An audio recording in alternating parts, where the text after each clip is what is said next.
ईमान मजमा मेरे सामने बैठा है, आपको आपकी कुर्सियों से 2-2 इंच उछाल नहीं दिया तो मेरा नाम अपूर्व विक्रम शाह नहीं। जब जलियांवाला बाग में जनरल डायर ने गोली चलाने का आदेश दे दिया, उनसे पूछा गया क्यों चलवाई थी गोली, बोले पठान भाग रहे थे इसलिए गोली चलानी पड़ गई। तब अब्दुल गफ्फार खान एक पठान के बेटे ने खड़े होकर कहा था, अगर गोरी सरकार एक भी पठान की पीठ पे गोली दिखा दे तो मुसलमान उसी समय आजादी के संग्राम से पीछे हट जाएंगे। पूरे 5 दिनों तक पोस्टमार्टम चला, 76 पठानों की लाश मिली और 76 के 76 ने गोली अपने सीने पे खाई। बेवकूफ हैं वो लोग, इस मंच से बार बार कहा जाता रहा है पिछले 5 सालों से, तो मैं सुनता हूं और मैं उस जुमले को दोहरा रहा हूं। बेवकूफ हैं वो लोग जो इन चेहरों में पाकिस्तान देखते हैं, क्योंकि कुरान में लिखा है अगर पानी की कमी हो और नमाज अदा करनी हो, आप उससे पहले वतन की मिट्टी से वजू कर लें तब भी नमाज कबूल होती है।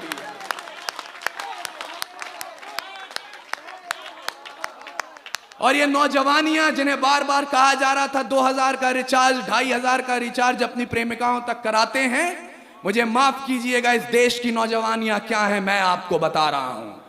खुदी राम ने खुददारी से हंसकर जिसका दान दिया, भगत सिंह ने चूमा फंदा और जिसे कुर्बान किया, आगोश में जिसके सुभाष से निकले लश्कर हिंद बनाया था, फतेह सिंह और जोरावर ने दहलीज में जिसे ठुकराया था, संघर्षों में बुनियाद बनी जो आजादी के बोल की, सुलग रही थी गर्म नाल में शेखर के पिस्तौल की, और खिल रही थी रोम रोम में अशफाकुल्ला खान के, वही जवानी दौड़ रही है खून में हिंदुस्तान के। और अगर ईमान मजमा मेरे सामने बैठा है, आपको आपकी कुर्सियों से 2-2 इंच उछाल नहीं दिया तो मेरा नाम अपूर्व विक्रम शाह नहीं। जब जलियांवाला बाग में जनरल डायर ने गोली चलाने का आदेश दे दिया, उनसे पूछा गया क्यों चलवाई थी गोली, बोले पठान भाग रहे थे इसलिए गोली चलानी पड़ गई। तब अब्दुल गफ्फार खान एक पठान के बेटे ने खड़े होकर कहा था,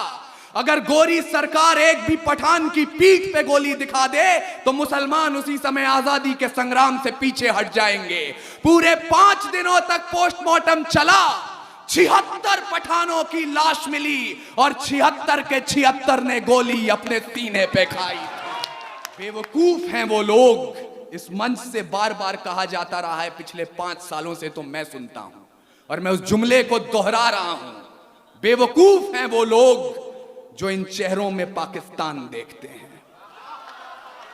क्योंकि कुरान में लिखा है अगर पानी की कमी हो और नमाज अदा करनी हो,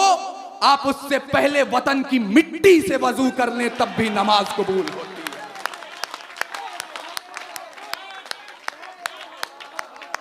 और ये नौजवानियां जिन्हें बार बार कहा जा रहा था 2000 का रिचार्ज, 2500 का रिचार्ज अपनी प्रेमिकाओं तक कराते हैं, मुझे माफ कीजिएगा, इस देश की नौजवानियां क्या है मैं आपको बता रहा हूं।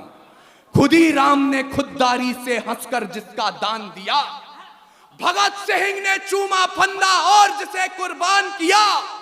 आगोश में जिसके सुभाष से निकले लश्कर हिंद बनाया था, फतेह सिंह और जोरावर ने दहलीज में जिसे ठुकराया था, संघर्षों में बुनियाद बनी जो आजादी के बोल की, सुलग रही थी गर्म नाल में शेखर के पिस्तौल की, और खिल रही थी रोम रोम में अशफाकुल्ला खान के, वही जवानी दौड़ रही है खून में हिंदुस्तान के। और अगर ईमान मजमा मेरे सामने बैठा है, आपको आपकी कुर्सियों से 2-2 इंच उछाल नहीं दिया तो मेरा नाम अपूर्व विक्रम शाह नहीं। जब जलियांवाला बाग में जनरल डायर ने गोली चलाने का आदेश दे दिया, उनसे पूछा गया क्यों चलवाई थी गोली, बोले पठान भाग रहे थे इसलिए गोली चलानी पड़ गई। तब अब्दुल गफ्फार खान एक पठान के बेटे ने खड़े होकर कहा था, अगर गोरी सरकार एक भी पठान की पीठ पे गोली दिखा दे तो मुसलमान उसी समय आजादी के संग्राम से पीछे हट जाएंगे। पूरे